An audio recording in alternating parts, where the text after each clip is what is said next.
1절에서 8절 다 같이 일어나셔서 말씀을 존중하는 마음으로 여러분과 제가 교독으로 읽겠습니다. 창세기 45장입니다. 창세기 45장 1절에서 8절입니다. 제가 가진 성경으로는 구약 성경 72쪽입니다. 71, 72쪽. 창세기 Genesis chapter 45 verse 1 through 8. 창세기 45장 1절에서 8절까지입니다. 요셉이 시종하는 자들 앞에서 그 정을 억제하지 못하여 소리질러 모든 사람을 자기에게서 물러가라 하고 그 형제들에게 자기를 알리니 그때 그와 함께한 다른 사람이 없었더라. 요셉이 큰 소리로 우니 애굽 사람에게 들리며 바로의 궁중에 들리더라. 요셉이 그 형들에게 이르되 나는 요셉이라 내 아버지께서 아직 살아 계시나이까. 형들이 그 앞에서 놀라서 대답하지 못하더라. 요셉이 형들에게 이르되 내게로 가까이 오소서. 그들이 가까이 가니 이르되 나는 당신들의 아우 요셉이니 당신들이 애굽에 파는 자라. 당신들이 나를 이곳에 팔았다고 해서 근심하지 마소서. 한탄하지 마소서. 하나님이 생명을 구원하시려고 나를 당신들보다 먼저 보내셨나이다. 이 땅에 2년 동안 흉년이 들었으나 아직 5년은 밭가리도 못하고 추수도 못할지라. 하나님이 그 큰 구원으로 당신들의 생명을 보존하고 당신들의 후손을 세상에 두시려고 나를 당신들보다 먼저 보내셨나니. 그런즉 나를 이리로 보내시는 당신들이 아니요 하나님이시라. 하나님이 나를 바로에게 아버지로 삼으시고 그 온 집의 주로 삼으시며 애굽 온 땅의 통치자로 삼으셨나이다. 아멘. 하시겠습니다. 제가 잠깐 아까 소개 벌써 드렸지만 우리 김정근 목사님은 저와 이제 신학교 동기고 20년 이상 친구입니다. 아이들도 같이 컸어요.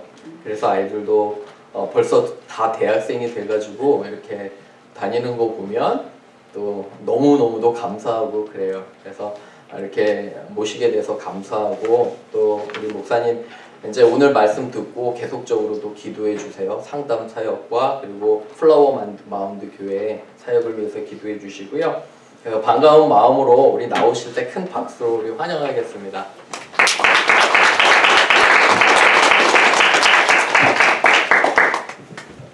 반갑습니다. 반갑습니다.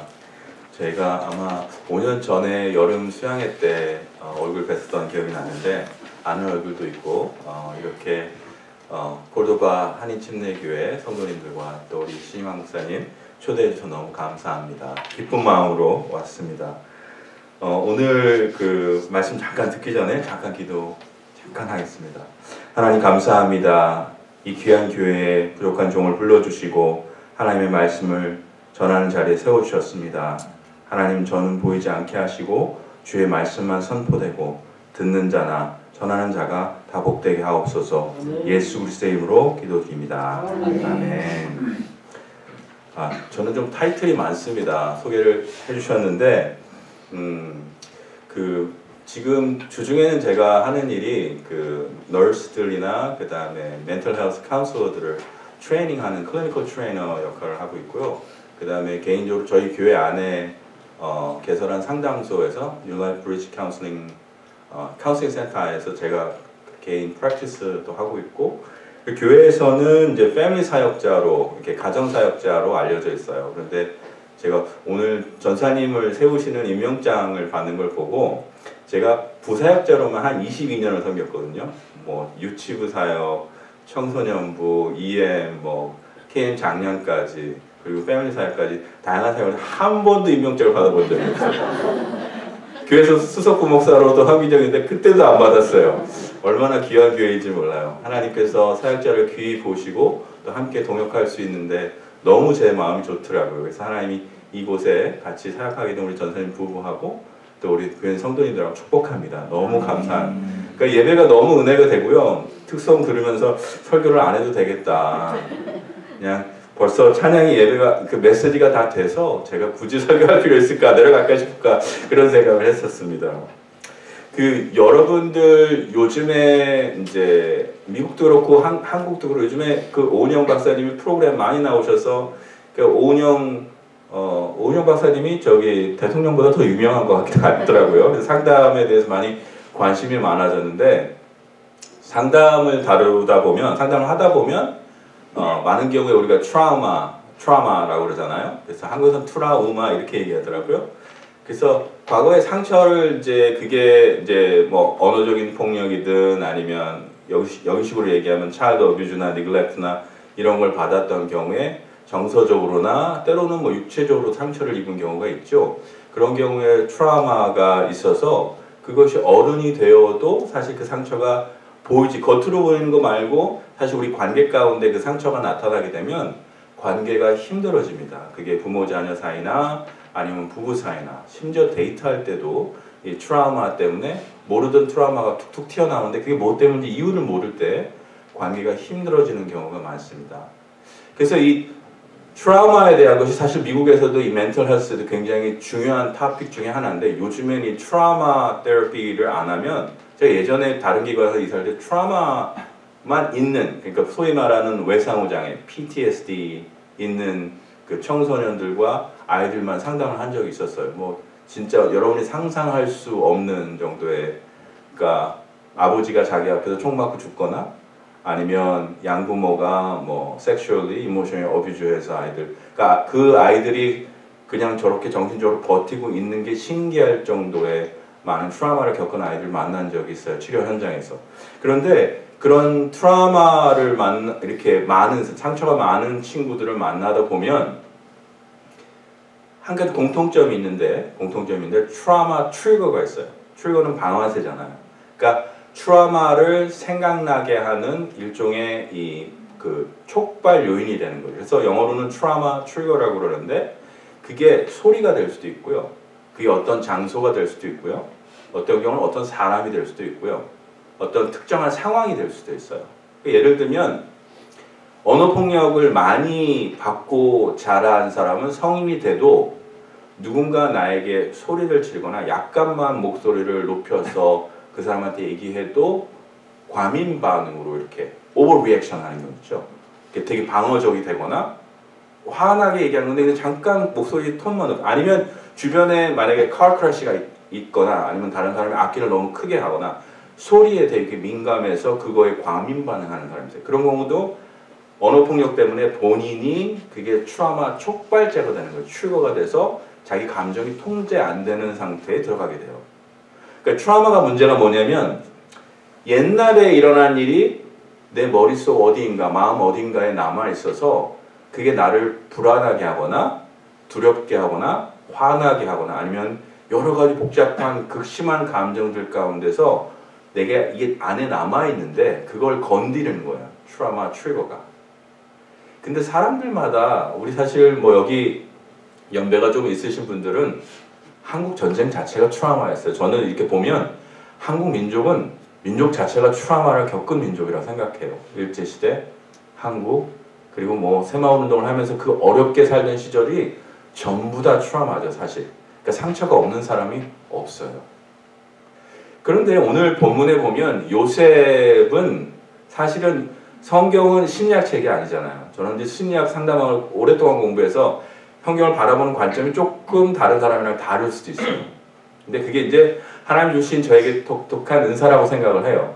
그런데 요셉의 이야기를 읽다 보면 우리가 요셉에 대한 꿈에 대한 설교, 그죠? 그리고 어떤 어려운 환경에 처했을 때 하나님이 그를 지켜주셔서 하나님이 함께 형통케 하셨다는 설교 많이 들으셨잖아요. 근데 요셉의 트라우마를 갖고 설교하시는 분들 별로 많지 않은 것 같아요. 근데 오늘 장면은 45장은 사실 요셉 스토리의 마지막을 치닫고 있는 아주 절정의 장면에서 형들과 다시 조우하는 장면인데 근데 아이러니하게 요셉에게는 형들을 만나는 자체 생각해보세요. 요셉은 형들한테 팔려서 구덩이에 빠져 있었어요. 그것도 지금 말로 하면 트라우마죠. 17이었어요. 티네이저였다고. 유스였는데 그 당시에 형들한테 팔려갖고 죽을 뻔하다가 결국 건져갖고 미디안 상인에 팔려갖고 애굽에 종로를 타다가 열심히 하니까 청지기처럼 해갖고 보디발이 좀 좋은 자리에 앉혔잖아요. 팔려갔죠. 노예로 살았죠. 여러분들 잘 생각해 보세요. 애굽 말을 이집트 말을 할 줄 아는 사람이 아니었을 거예요. 히브리어인이었잖아요. 17살. 그럼 지금 말로 하면 1.5세예요. 이집트로 종으로 팔려간 1.5세였어요. 그럼 언어 장벽 그거 자체도 트라우마예요. 그런데 요셉의 인생을 생각하면 근데 가만히 보면 성경에는 많은 사람들이 이 트라우마를 겪었어요. 다윗 사울한테 10년 가까이 쫓아다녔어요. 죽을 뻔한 적이 한두 번이 아니었죠. 오죽하면 미친 척하고 그 남의 땅에 날아가서 목숨 구걸하려고 미친 척하기도 했었어요. 수많은 목숨의 위험, 전쟁 가운데 있었어요. 엄청난 지금 그 미군 군인들 가운데도 이 트라우마, PTSD가 많은 사람이 많잖아요. 그 성경에 나오는 인물들은 근데 하나같이 하나님이 요셉을 다루셨던 초점이 있지 트라우마에 대한 초점이 없어요. 그런데 사람이면 누구나 이 정도 트라우마면 얼마든지 마음속으로 형들에 대한 분노나 용서하지 못함, 화남, 억울함 얼마나 많았겠어요, 요셉이. 그런 관점에서 오늘 어떻게 그러면 우리는 우리 안에 있는 상처를, 우리 안에 있는 트라우마를 우리가 극복할 수 있는지 하나님이 요셉의 스토리를 통해서 보여주시는 정말 중요한 관점들인데 그걸 오늘 설교를 통해서 한번 같이 나눠보고자 합니다. 어떻게 우리가 상처가 아닌 하나님의 은혜를 붙들 수 있을까요? 자, 은혜를 붙든다는 건 하나님의 계획과 그리고 하나님의 은혜를 경험함으로써 사실은 상처에서 벗어날 수 있어요. 첫 번째 포인트인데요. 하나님의 계획과 그리고 하나님의 은혜를 경험함으로써 상처에서 벗어날. 한번 따라해 보실까요? 하나님의 계획과 은혜를 경험함으로써 상처에서 벗어날 수 있습니다. 요셉의 스토리를 잠깐 여러분이 잘 아시잖아요. 요셉이 17살에 노예에 팔려갔죠. 근데 요셉이 왜 팔려갔을까요? 형들의 질투와 시기 때문에. 근데 창세기 잘 읽어보면 그 요셉의 아버지 야곱은 그 라헬을 정말 사랑했어요. 레아를 위해서 7년, 라헬을 위해서 7년, 14년을 외삼촌집에 죽도록 노동하면서 얻었는데 레아를 처음부터 사랑했어요. 근데 레아가 아니라 라헬을 정말 사랑하는 아내로 맞았죠. 근데 그 라헬에서 낳은 아들이 요셉 첫째예요.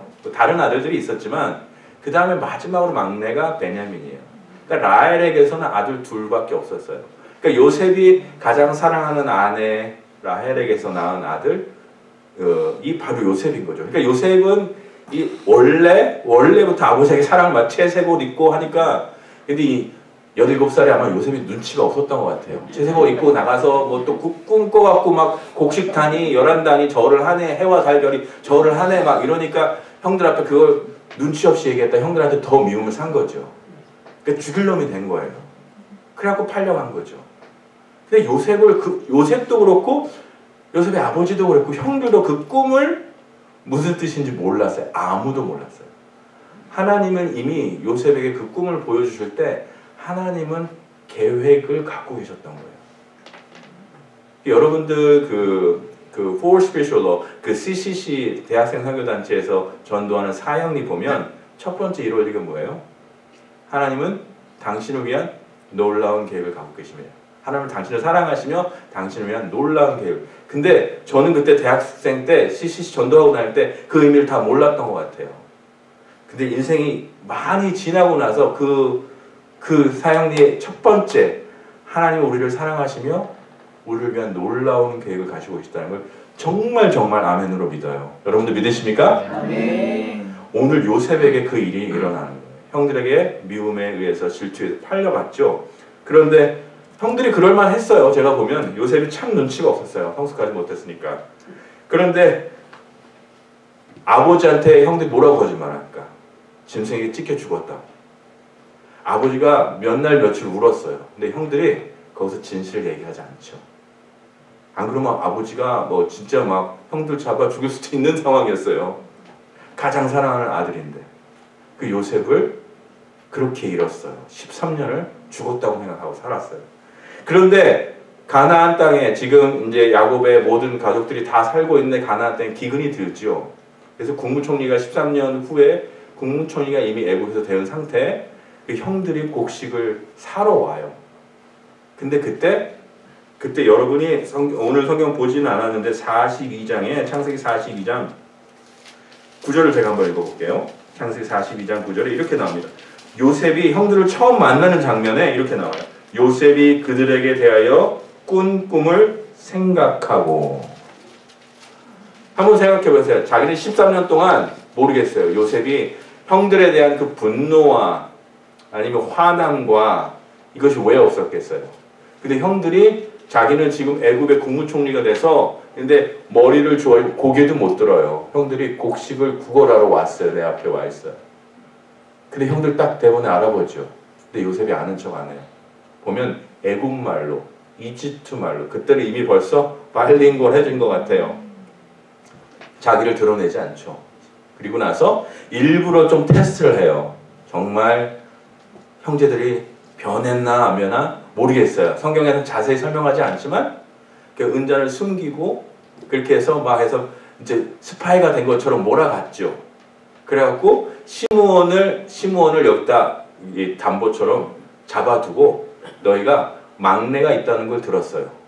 그리고 자기 어머니, 그러니까 자기 바이올로지컬 마더한테 난 베냐민 막내가 있다는 걸 들었어요. 그 막내를 데려오라. 그래야 네 시므온을 풀어주겠다. 그래서 돌아갔어요. 곡식을 갖고 돌아갔는데 다시 곡식 떨어져서 이번에는 이제 아버지가 가장 사랑하는 요셉을 잃었는데 베냐민마저 데려가는 것을 아버지는 싫어했죠. 근데 아버지 어찌저차 먹고 살아야 되니까 그러니까 베냐민을 안 데려오면 요셉의 국무총리가 우리에게 뭐 시므온도 그렇고 곡식도 아무것도 안 주겠다. 스파이 누명을 지금 씌워놨기 때문에 베냐민을 꼭 데려가야 되는 상황이었죠. 결국 베냐민이 데려왔죠. 그래서 다시 곡식을 가면서 또 은자를 숨겨갖고 결국은 베냐민을 볼모로 잡고 베냐민을 애굽의 노예가 되게끔 해야겠다라고 그렇게 선포를 해버렸어요. 그러니까 그때는 옛날이랑 다른 건 유다가 나서서 배가 다른 형인데도 나를 대신 잡고 베냐민을 돌려보내세요. 안 그러면 우리 아버지가 지옥에 가서 죽어버릴 거예요 라고 표현을 해요.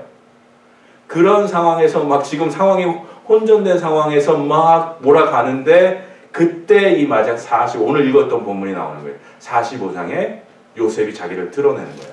정을 억제하지 못하여 울면서 형들 앞에서 내가 당신들이 판 요셉이라고 얘기하는 거예요. 그 형들은 지금 거의 죽을 것 같게 됐는데 그 국무총리 앞에서 지금 자기 형제를 애굽의 노예로 그냥 볼모로 잡고 지금 막 난리가 난 거잖아요. 스파이 그 누명을 씌워가지고. 근데 갑자기 요셉이라고. 근데 자기들이 정탐꾼이 됐다는 것도 무섭지만 그리고 베냐민을 볼모로 잡는 것도 무섭지만 자기들이 죽이려고 했던 요셉이 국무총리가 됐다니까 얼마나 무서웠겠어요. 덜덜덜덜 떨고 있었겠죠. 그때 오늘 본문에 보세요. 요셉이 1절에 보세요. 요셉이 시종하는 자들 앞에서 그 정을 억제하지 못하여 소리를 질러 모든 사람을 자기에게 물러가라 하고 그 형제들에게 자기를 알리니 그때 그와 함께한 사람이 단 없었다. 요셉이 큰 소리로 우니 애국 사람들에게 들리며 바로의 궁중에 들리더라. 요셉이 너무 복받친 거예요. 자기 이제 형제들을 만나는 장면이죠. 그런데 오늘 장면에 계속 읽어보면 요셉이 자신의 트라우마를 얘기하는 게 없어요. 자기는 상처를 얘기하는 게 없어요. 성경은 사실 이 뭐 5장이 됐든 10장이 됐든 긴 스토리를 함축해놓고 하나님이 하신 일에 초점을 따라서 오곳을 카메라가 쫓아가기 때문에 요셉의 인간적인 감정을 처리하는 부분을 다 드랍했을 거예요. 저자가. 그죠? 근데 우리가 상상해서 충분히 논리적으로 알 수 있는 거는 요셉은 이미 트라우마 트리거가 없어요. 형들을 보는 자체가 트라우마일 수도 있어요. 그럼 그 자리에 화를 내고 형들을 다 목을 쳐도 시원치 않은 판이에요. 자기는 힘과 권력을 다 갖고 있고 지금 누명까지 씌워놨어요. 그런데 형들이 변한 모습도 봤고요. 그리고 베냐민이 왔어요. 그러니까 자기 정을 억제하지 못하고 하나님이 하신 일을 그 꿈을 생각하고 왜 자기가 이 국무총리 자리에 와 있는지를 지금 알게 된 거예요. 그리고 나서 오늘 5절을 한번 보세요. 이 하이라이트입니다. 여러분이 5절, 6절, 7절, 8절을 볼 때 하나님이 몇 번 나오는지 한번 찾아보세요. 한번 지금 한번 찾아보세요. 제가 한 30초 줄 테니까 하나님이 몇 번 나오는지 한번 찾아보세요. 5절에 몇 번 나옵니까? 한 번 나오죠? 6절에는 안 나오는 것 같고요. 7절에 몇 번 나옵니까? 또 한 번 나오죠? 8절에는 어디 나오나요? 또, 그죠? 근데 절마다 지금 형들 앞에서 적을 억제하지 못하고 한 말이 상처 하나도 없어요. 하나님이 이거 하셨다. 하나님이 이거 하셨다. 하나님이 이거 하셨다. 이거예요. 하나님의 계획만 머릿속에 가득 차 있는 요셉을 봐요.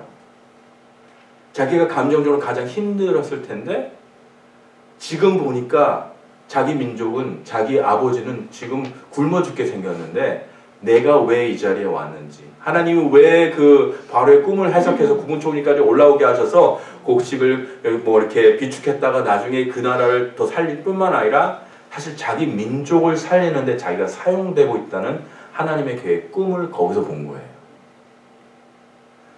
한번 이 5절부터 또 다른 측면에서 한번 보세요.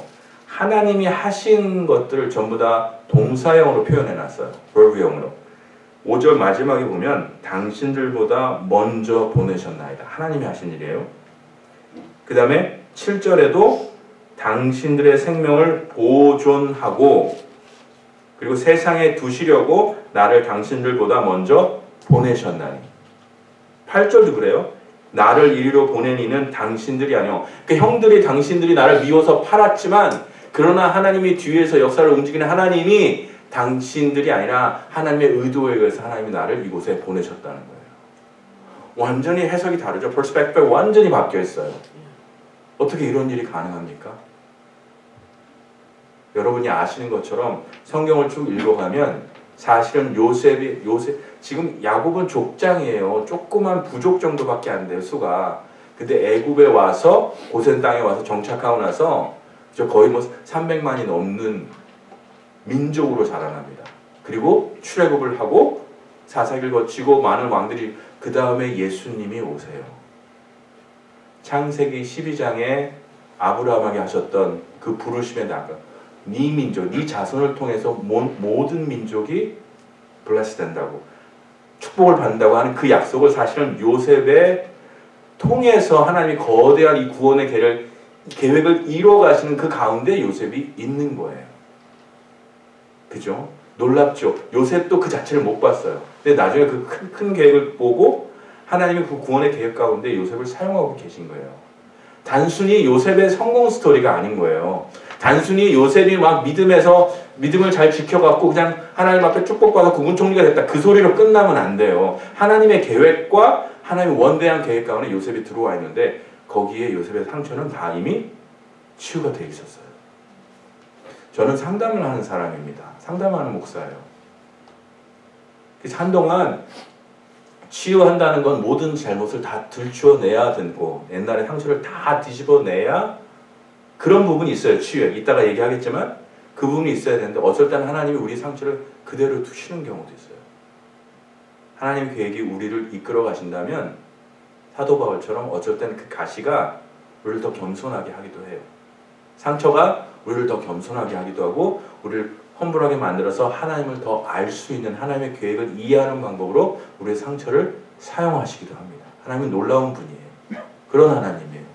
우리가 만난 하나님, 우리가 믿는 하나님은 진짜 우리가 생각하는 것 이상으로 우리의 아픔을 드러내서 치유하실 수 있는 놀라운 라파의 하나님인 거예요. 자, 그러면 첫 번째는 지금 본문을 살펴봤던 것처럼 하나님의 계획과 은혜를 이해하는 시각이 내 안에 있어야 돼요. 근데 제가 상담을 하다 보면 아픈 분들, 마음이 아픈 분들 많아요. 부부 문제, 거의 이혼도장 찍기 전에 저한테 오신 분들 수두룩히 많고요. 남편이 바람 펴서, 아내가 바람 펴서 오신 분도 많고요. 자녀들 학교에 적응하지 못해서 뭐 행동 문제, 뭐 앵거 문제, ADHD, 우울증, 조울증, 수도 없는 분들을 한 15년간 만났어요. 그런데 정말 중요한 건 뭐냐면 우리의 감정 때문에 내가 받은 상처 때문에 이 안에 있는 해결되지 않은 감정들이 밑바닥에 묵은 감정이 너무 많으면 이 하나님이 말씀하시는 계획이 원대한 계획이 내 눈에 잘 안 들어와요. 머리로는 아 그럴 수 있어. 가슴으로 이해가 안 돼요. 내 아내를 대할 때, 내 남편을 대할 때, 내 자식을 대할 때, 아니면 교회 성도를 대할 때 내 안에 있는 상처로 인한 이 감정들이 누군가 툭 트리거를 찌르면 툭 튀어나왔고 내 상처를 얘기하지 않고 그 사람을 공격하죠. 그래서 다른 사람의 상처를 또 줘요. 그 가정에서도 수도 없이 일어날 수 있어요. 상처받는 행동을 잘못하면 우리가 성인이 되어서도 이 상처를 똑같이 갖고 계속 살아가요. 그래서 요즘에 심리학에서 예전에 나온 개념이에요. 제가 지금 얘기하는 개념이 두 번째로 우리가 이 상처가 아닌 은혜를 붙들려면 뭐 해야 되냐면 여러분이 내 안에 있는 성인 아이를 잘 찾아내시고 이거를 잘 다루셔야 돼요. 성인 아이라는 말이 조금 생소할 수 있어요. 근데 영어로도 adult child라고 해요. adult인데 아이 때 상처받은 것이 해결되지 않아서 현재 가운데 내 성인이 된 상태에서 내 관계에 영향을 주고 있었을 때 관계가 망가질 때 그 사람은 성인 아이의 무언가를 가지고 있는 거예요. 그래서 사람마다 조금씩 정도는 차이는 있지만 이 성인 아이 기질이 있어요. 제가 예를 좀 들어드릴게요.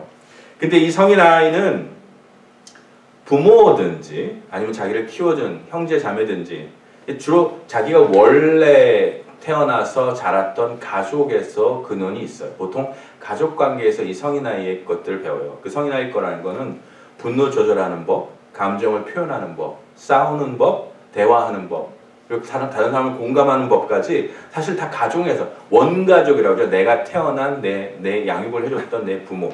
그 원가족에서 내가 상호작용을 하면서 배우는데 거기에서 잘못 배워진 것들이 내 몸에 남아있거나 내 마음에 남아있으면 그게 내가 성인이 돼서 내 관계에 악영향을 주면 나는 성인 아이가 갖고 있는 역기능을 갖고 있어요. 역기능. dysfunctional한 aspect가 있다는 말이에요. 제가 예를 들게. 제가 이게 또 녹음이 된다고 하니까 절대로 또 제가 상당한 케이스를 얘기할 수가 없어서 저를 얘기해 드릴게요. 그러니까 저는 좀 백그라운드를 얘기 드리면 저희 아버님은 끝까지 안 믿으시는 분으로 알코올 중독에 흡연에 그러니까 29년생이셨는데 제가 22살 때 돌아가셨어요. 그러니까 사실 저는 아버지에게 사랑한다는 말을 들어본 적이 없어요. 저희 아버지는 술 안 먹으면 굉장히 점잖은, 굉장히 내성적이고 나이스한, 그리고 다른 사람한테 굉장히 잘하는 스타일이에요. 그러니까 술만 안 먹으면 나이스 가이. 그런데 술만 먹으면 폭력적인 아버지로 변하죠. 뭐 거두절미하고 제가 마음에 상처로 남아 있었던 거 고3 때 술을 드시고 고3 때니까 제가 이제 등치가 있으니까 그때는 어릴 때는 아버지가 술만 먹고 들어와도 저는 무서웠어요. 아버지가 소리치고 엄마랑 싸우고 엄마한테 손찌검 하시고 하면 그 자체가 좀 막내였기 때문에 너무너무 무서웠어요. 저한테 그게 트라우마죠, 사실은. 엄청난 트라우마. 그래서 저는 지금도 누군가 나에게 소리를 치면 막 해서 올라와요, 사실은. 그래서 겉으로는 티 안 내고 잘 이렇게 하지만 올라와요. 저한테는 그게 트라우마 트루예요. 하도 아버지가 술 먹고 소리 지르는 게 많았기 때문에. 그리고 고3 때는 한 번은 엄마를 때리려고 하는데 제가 중간에 막았어요. 근데 그 엄마를 때리려고 하는 주먹에 제가 맞았어요. 근데 아버지가 술 먹었어도 저를 때린 적은 없었거든요. 근데 그렇다고 아버지를 뭐 내가 방어한다고 아버지를 밀치거나 그랬어요. 그냥 맞았죠. 엄마를 보호해야 된다니까. 근데 저는 그때 그게 그렇게 울분이 올라오는데 나는 엄마를 보호해야 되고 하니까 너무 힘들었죠. 그래서 20대 초반이 되어서 여러 가지, 그러니까 제가 마음의 상처가 많으니까 상담학 책도 많이 읽고 전공은 심리학도 아닌데 그런 책들을 많이 봤어요. 근데 아버지가 용서가 안 돼요. 아버지가 용서가 안 돼요. 그리고 나서 하나님 앞에 기도하고 애쓰고 제가 이렇게 설교를 하고 있지만 하나님의 계획이 뭔지 몰랐어요. 근데 아버지가 암으로 돌아가시기 전에 그게 이제 군대에 있을 때예요. 아버지 돌아가시기 전에 그때 아버지가 이제 그 항암 치료 받고 방사선 치료 받고 그러면 결국 6개월 있다가 말기였기 때문에 폐암으로 돌아가셨어요. 그 전에 술 많이 드시고 힘드실 때는 뭐 이하를 몇 번 간지 몰라요. 거의 뭐 처음에는 알코올 중독으로 가시는 줄 알았어요. 근데 그 아버지를 성이 되고 나서 아버지의 삶을 들여다보니까 아버지도 트라우마 추성인 거예요. 아버지도 사랑 못 받고 자랐고 일찌감치 어머니를, 그러니까 저희 할머니죠. 친할머니가 6.25 때 돌아가셔서 계모 밑에서 자랐고, 그러니까 아버지도 힘든 생활을 했는데 믿음이 없으시니까 술, 담배, 그 점잖은 분이 스트레스를 해소할 데가 없으니까 그렇게 했는데, 그러다 보면 자기 컨트롤이 안 되는 거예요. 그러니까 어머님을 많이 때리셨죠. 그래서 저는 어머님이 결혼을 지키신 게 신기할 정도로, 그래서 아버지에 대한 억울함이나 용서하지 못하는 것이 너무 많았는데, 나중에 기도하면서 아버지한테 그걸 뭐 얘기해도 아버지가 이해할 아버지도 아니고, 근데 그걸 다 얘기하지 못하는 상태에서 제가 혼자 처리해야 됐던 것 같아요. 나중에서야 아버지를 조금 이해하게 돼서 하나님 앞에 내가 아버지에 대한 감정들을 용서하겠다고 얘기하고, 그렇게 마무리하려고 좋게 아버지랑 한번 해보려고 하는데 그때 돌아가셨어요. 저도 상처가 많은 사람이에요. 그래서 사실 심리학을 공부하게 된 거예요.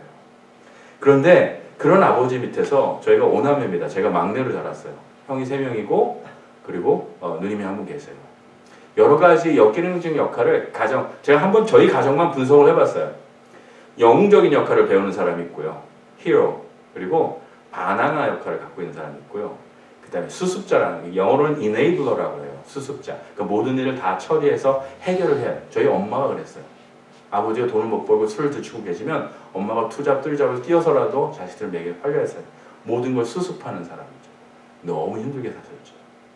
그리고 셋째 형은요, 지금 제가 설교 본문에도 넣어놨지만 반항아 기질을 갖고 있어요. 원래 성격도 좀 충동지 못해. 그러니까 중고등학교 때 사고를 많이 경찰서에 들락날락 할 정도였으니까. 근데 저는 막내잖아요. 저희 형님이랑 바로 위에 그 형님이 저랑 7살 차이가 나요.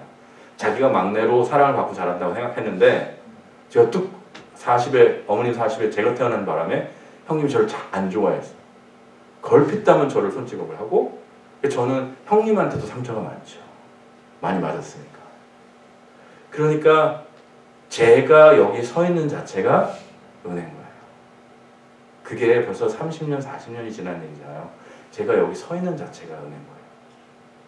제가 목사가 된 것, 하나님의 은혜인 거예요. 그 상처를 남들 앞에서 이렇게, 신영환 목사한테도 이렇게 자세히 얘기한 적 없어요. 제가 여기 서 있는 게 은혜인 거예요. 시간이 짧아서 다 얘기 못하지만 저희 가정 안에는 그렇게 역기능을 제가 다 분석해보니까 다 있더라고요. 이게 그 책에서 나오는 그 역기능력 역할들이 다 있더라고요. 그 집안에. 저는 조용한 아이로 자랐어요. 그러니까 저는 원래 소심하기도 하고 이렇게 막 형처럼 막 그 강한 성격이 안 돼요. 그냥 상처를 안으로 다 받고 안으로 무너지는 스타일이었어요. 고등학교 때 공부할 때 한참 힘들 때, 그래서 저는 자살을 생각했었고, 그때는 공황장애인지도 몰라고 공황장애를 겪었고요. 심한 우울증을 앓았고요. 너무너무 힘든 시간을 보냈어요. 그때 주님을 만났어요. 그때 처음으로 주님께 절실히 기도했어요. 그때는 아버님이 저한테 술 먹고 나서 하도 울고 있으니까 아버님 저한테 그랬어요. 제 정신병원 보내야 된다고. 제가 마음에 고민하는 것들을 아무도 몰랐어요. 저 형님도, 둘째 형님도 목사인데, 형님이 신학 공부할 때 처음엔 들어주다가 안 되니까, 내 안에 도대체 무슨 문제가 있는지 형님도 모르니까 그만해! 소리만 치고 믿는 형님도 그랬어요. 근데 하나님 앞에 매달리고 기도할 때 제가 있었던 공황장애, 디프레션을 다 해결하셨어요. 그리고 나서도 수많은 인생의 고비 가운데 하나님이 저를 만지는 걸 봤어요. 하나님 만지는 걸 봤어요. 우리들은요, 저는 모르겠어요. 제가 극단적일 수도 있고 극단적이지 않은 경험, 어느 정도는 아마 여러분의 경험과도 비슷할지도 모르겠어요. 우리 안에 제가 잘못 배웠던 건 뭐냐면, 그래서 저는 누가 나에게 싫은 소리를 하면 다 받아요, 안으로. 조용한 아이니까. 근데 조용한 아이 문제가 뭐냐면, 이게 쌓이면 확 나중에 올라와요. 그리고 조용한 아이로 자라다가 성인이 되면, 어릴 때는 술 먹는 아버지, 폭력적인 아버지에게 반항할 수 없잖아요. 나보다 7살의 형한테 반항할 수 없잖아요. 그러니까 울분이 쌓여있던 거예요. 그러니까 누군가 나를 조금만 트리거로 나한테 소리 지른다, 아니면 나한테 화를 낸다, 이게 올라오는 거예요, 저 안에서. 근데 사회관계에서는 그렇게 문제가 안 되는데, 아들 셋만 키웠어요. 삼자 클럽이라고 아세요? 세 아들의 클럽. 여기 삼자 클럽 있으신 분 있을까요? 세 아들을 키우면 소리를 안 지를 수가 없죠. 근데 소리를 지르고 나서 후회하는 스타일이에요. 그래서 애들 붙들고 미안하다고 사과하고. 근데 감사한 건 아이들이 제가 사과하는 마음을 잘 받아줘서 지금은 지가 여자친구랑 해결해주면 저한테 전화해서 울고불고 난리를 쳐요. 둘째 아들도 지금 3학년인데 학교 공부 힘들다 그러면 또 전화하죠. 엄마한테는 또 이제 엄마가 영어가 조금 짧으니까 엄마한테는 즐거운 얘기하고 저한테 슬픈 얘기 있으면 저한테 전화해요. 그래서 다행히 아이들이 저만큼 상처받지는 않은 것 같아서 다행히 오픈을 해서. 요는 뭐냐면 여러분이 저와 같은 그런 똑같은 뭐 영경이 역할은 어떤 보면 저희 장남들이 많이 그래요. 아버지가 그렇게 술 먹고 해대니까 저희 집안에 저희 형님이 74학번인데 대학을 처음으로 저희 집안에 왔어요. 온 동네가 잔치할 정도였는데 근데 장남이니까 아버지가 일찌감치 은퇴 아닌 은퇴를 명퇴를 하셨죠. 그러니까 돈벌이가 안 되니까 장남이 결혼하고 나서도 동생들을 돌봐야 되는. 그래서 자기 성공에 대한 굉장히 욕심이 많은 형이었어요. 공부도 열심히 했지만 그래서 이렇게 또 그게 또 자기들 자식들 키울 때 좀 다른 방식으로 나타나더라고요. 어쨌든 여러분들이 어떤 역할, 어떤 성인아이의 역할들을 학습하셨던지 간에 진짜 무서운 거예요. 심리학에서는요. 여러분 죄는 유전이 안 됩니다. 근데 죄의 행동은 학습될 수 있어요. 이 트라우마가 있는 사람들이 내가 성인아이로 자라서 성인아이 역기능의 특별히 감정 조절이 잘 안 돼요. 슬픈 감정이든 화나는 감정이든 두려운 감정이든 어쩐다면 너무 걱정이 많은 사람이든 내 감정이 조절이 잘 안 돼서 내 부부관계, 내 자녀와의 관계, 내 교인과의 다른 성도들과의 관계에서 이게 다 드러나잖아요. 근데 내 안에 있는 얘기는 안 해요. 내가 이렇게 아파서 그러는데 그냥 사람 자꾸 쿡쿡 찌르기만 하죠. 창으로. 내가 아파서 그러는 건데. 그래서 찌르기 전에 나를 돌아봐야 돼요. 성인 아이를 찾아낸다는 건 하나님 앞에서 내 모습을 봐야 된다는 뜻이에요. 내 모습을. 근데 이거는 전문가의 도움을 받을 수 있으면 받으세요. 저는 다 정상적인 분들도 극히 건강한 사람들도 상담을 한번 받아보면 진짜 메디컬 체크업 가잖아. 1년에 한 번씩. 돈 내고 꼭 가셔요. 저한테 안 오셔도 되니까. 진짜 도움이 됩니다. 진짜 도움이 됩니다. 나를 내가 알아야 돼요. 내가 왜 이렇게 화가 나는지, 내가 왜 이렇게 분노하는지, 내가 왜 이렇게 상처를 쉽게 받는지 내 안에 원인이 내 안에 있어요. 저 사람이 나를 살짝 트리거로 찌르긴 하지만 진짜 원인은 내 안에 있어요. 그걸 하나님 앞에 풀어내는 방법을 배워내야 됩니다. 그래서 세 번째는 여러분이 내가 과거에 해결하지 못한 성인아의 그런 역기능이 내 안에 있을 수 있어요. 그런데 하나님은 이걸 풀어놓고 해결할 수 있는 기회도 주세요. 사람과 하나님 앞에 사실은 이 상처를 풀어놓고 직면해야 돼요. 직면한다는 건 confront 하는 거잖아요. 마주하는 거예요. 설교 스크립트에는 없는데 여러분이 한국 드라마에도 언제 한번 이 테라피가 나와요. EMDR이라고 하는 테라피가 있어요. 이거는 주로 군인들, PTSD, 외상후 장애가 있는 사람들이 트라우마를 타겟을 하는데 하는 거 보면 좀 어설퍼요. 최면은 아니고요. 이렇게 손가락으로나 태핑을 해갖고 이렇게 눈앞에서 왔다 갔다 하면 눈동자를 움직여요. 근데 제가 이거를 3,000불짜리 트레이닝을 제가 일하던 곳에서 트레이닝을 해줬는데 안 믿어서 그게 진짜 효과가 있었죠. 근데 그 사람들이 말하는 거는 이게 이렇게 왔다 갔다 하면 뇌를 스티뮬레이트 해서 과거의 기억을 불러오는데 도움이 된대요. 그리고 테라피스트들이 다른 거 안 해요. What's coming up? 뭐가 떠오르니? 중간에 이거 한 25번 하고요. 어쩔 때 저는 눈 감고 하게 하는데 이걸 하고 뭐 무릎에다가 태핑을 해서 눈동자가 움직이면 과거의 기억을, 근데 저도 훈련받을 때 한 6.15 훈련받으면 그걸 실제로 해봤거든요. 다른 테라피스트가 저를 근데 과거의 문제를 갖고 얘기를 하는데 그걸 하는 이유는 뭐냐면 좀 뭐 사이코 드라마나 뭐 프로이드가 하는 식으로 뭐 그런 건 아니고요. 의식을 잃어버리거나 이런 건 아니고요. 근데 그 과거의 그 트라우마 장면만 떠올리게 해요. 아주 준비를 잘해서 하는 테라피인데 그걸 하면 어떤 분이 이런 표현해요. 저랑 비슷하게 그분도 아버지한테 많이 맞고 어머니도 맞고 트라우마 많은데 그걸 하고 나서 그러면 이게 그걸 하다가 1시간 내내 우는 분도 많이 봤어요. 왜냐면 진짜 그 트라우마 장면을 근데 사람 머리가 희한한 게 그게 수십 년 전이 일인데도 그때 냄새, 소리 그걸 다 떠올리잖아요. 다 기억이 나요. 그러면요 그때 감정이 다 올라와요. 그때 두려움과 무서움과 분노가 다 올라와요. 한마디로 말하면 풀어내는 거예요. 근데 그게 효과가 있더라고요. 상처를 그렇게 풀어내는데 물론 이제 안전한 환경에서 테라피에서 하지만 저는 근데 그분이 한 말이 결정해요. 이거는 이제 다른 걸 제가 자세한 건 얘기할 수 없어요. 그분이 마지막에 몇 주가 있다가 와서 한 말이 있어요. 제가 책에다 나중에 쓰고 싶은 말이에요.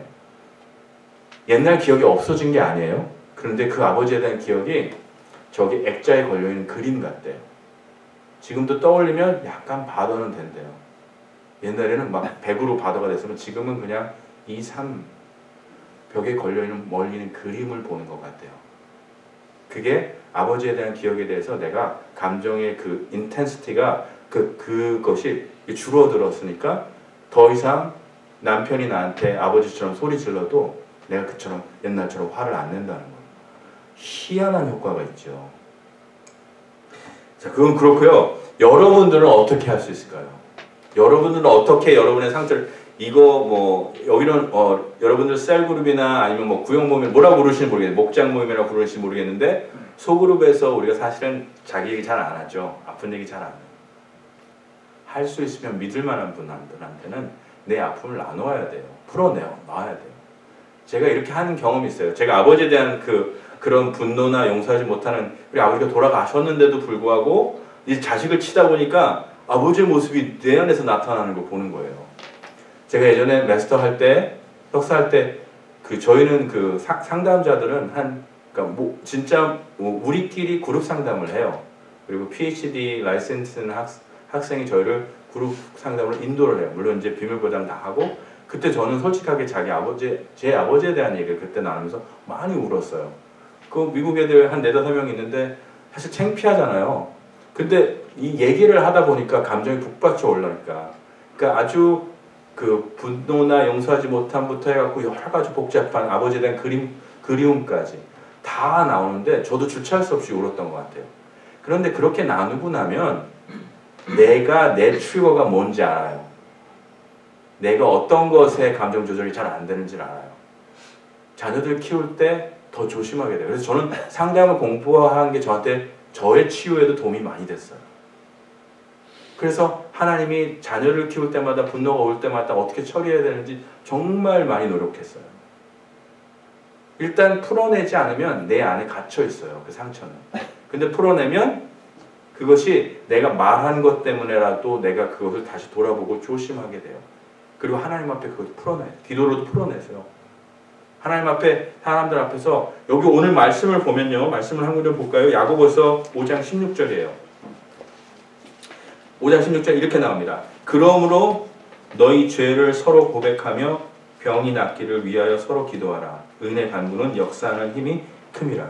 우리가 physically 아플 때 병이 있을 때 이 구절을 인용해서 중보기도하는 용으로 이 구절을 많이 사용하죠. 그런데 생각해 보세요. 우리 마음의 문제에 대해서 우리가 한 번 더 이렇게 생각해 보냐. 근데 그 앞에 구절을 잘 보세요. 그러므로 너희 죄를 서로 고백하며. 카톨릭은 아직도 그 죄의 고백의 전통이 남아있죠. 사실은 우리 이 프로테스탄트 교회도 신교도 사실은 예전에는 교회에서 잘못하면 앞에서 나와서 디스플린 받기 전에 자기 죄를 고백하는 시간을 예전에는 가졌었어요. 교회가 그런 치리하는 기능이 지금은 거의 없어지다시피 했기 때문에 우리가 죄를 고백하는 일을 안 해요. 그러다 보니 죄는 갇히면 썩어요. 그게 가정에서 썩고 내 마음에 썩고. 트라우마는 트라우마 자체가 죄는 아니에요. 여러분이 상처받은 게 죄는 아닌데 그런데 우리 부모님 아니면 내 형제에게서 받았던 안 좋은 행동들 때문에 상처가 나잖아요. 근데 그 상처 때문에 내가 영향을 받아서 다른 사람에게 상처를 준단 말이에요. 근데 내가 상처를 주게 되면 그건 죄가 돼요. 그죠? 그렇게 말하면 죄는 고백하지 않으면 썩어요. 그리고 더 커져요. 죄의 싹이 더 커져요. 그리고 나를 지배하게 돼요.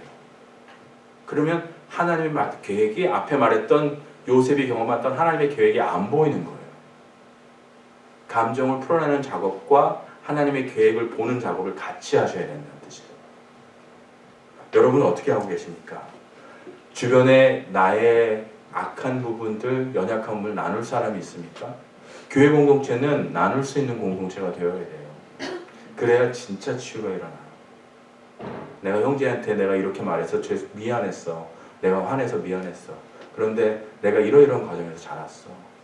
나를 위해서 좀 기도해줘. 다 나누지 못하면 나눌 수 있는 만큼이라도 나눌 때 치유가 일어납니다. 말씀을 좀 마무리하겠는데요. 오늘 본문에 말씀을 한마디로 요약하면 여러분이 잘 아시는 말씀이에요. 로마서 8장 28절 말씀입니다. 한번 같이 한번 읽을까요? 자, 우리가 알거니와 시작. 우리가 알거니와 하나님을 사랑하는 자, 곧 그의 뜻대로 부르심을 입은 자들에게는 모든 것이 합력하여 선을 이루니라. 여러분, 상처가 주님보다 크지 않아요. 제가 심리학을 10년을 공부했잖아요. 상처만 바라보면 하나님이 우리를 진짜 구원하시나? 그것만 땅만 바라다보고 있으면 하나님이 하시는 일이 안 보여요. 안 보여요. 그런데요, 하나님이 하시는 계획과 하나님이 이 상처를 통해서 나를 사용하실 것을 믿으면 새로운 세계가 열려요. 하나님은 우리의 상처보다 트라우마보다 더 큰 분이에요. 그 하나님을 이해하지 못하면 나는 내 감정에 내 상처에 그냥 묻혀가지고 컨트롤이 돼갖고 그냥 상처받은 사람으로 상처투성인 사람으로 사는 거예요. 그러지 마세요. 하나님은 그보다 더 크셔서 우리의 상처보다 더 크셔서 내가 그 하나님을 의지하고 믿기만 하면 바디메오도 그랬고요. 많은 병자들이 주님이 얘기하실 때 내가 너를 치유할 걸, 낫게 해줄 걸 믿느냐 그 한마디 물으세요. 근데 할 수 있거든이 뭐냐? 그러면 사람들이 그래요. 하나님 내 믿음 없는 걸 도와주세요. 내가 믿나이다. 그때 하나님의 치유를 이루세요. 하나님의 계획을 보길 원하고 하나님이 내 아무리 마음 상태가 내 관계가 아무리 썩어 문드러져도 하나님이 하실 수 있다고 내가 믿고 나아가면 하나님이 일하기 시작하신다는 말이에요. 여러분 그 은혜 안에 그 하나님의 계획 안에 들어오셔야 돼요. 내 상처로 내 기분 나쁜 것으로 내 어려움으로 내 분노함으로 그냥 안고만 있으면 안 돼요. 하나님께 가져가시고 사람들 앞에 나누시고 적극적으로 다루셔야 돼요. 그래야 하나님이 나를 사용하게 되세요. 저는요, 제가 상담을 하면서 하나님이 이 자리에 왜 나를 주셨는지 알아요. 지금 제가 심리학 공부하러 올 때, 상담학 공부하러 올 때 저는 전도사가 된다, 목회자가 된다 생각 안 했어요. 하나님 저를 어떻게 사용할지 저도 몰랐어요. 근데 하나님과 제가 그때 IMF 때 98년도에 교사하고 있을 때 전세 다 털어갖고 환율 1,700원 넘어갈 때 힘들게 유학을 왔어요. 그때 저를 구박했던 저희 셋째 형님이 네가 미쳤구나. 남들 좋아하는 그 교사직 때려치고 이 IMF에 유학을 간다. 그것도 심리학 공부한다고 미쳤구나 그랬어요. 근데 그 형님이 지금은요, 믿지 않는데도요, 저를 참 좋아하세요. 그리고 든든한 후원자가 됐어요. 그 형님.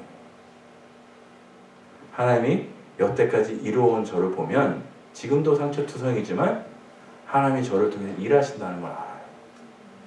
저는 일반 목회가 됐든 상담 목회가 됐건 온갖 종류의 사역을 다 해봤지만 하나님이 어떤 모양으로 저를 쓰시든지 전 그 자리에 있으면 감사해요. 하나님 계획 안에 내가 있는 거니까. 여러분도 상처가 아니라 하나님의 계획과 은혜를 붙드시는 성도님 되길 주님을 축원합니다. 아멘. 우리가 잠깐 기도하시겠습니다.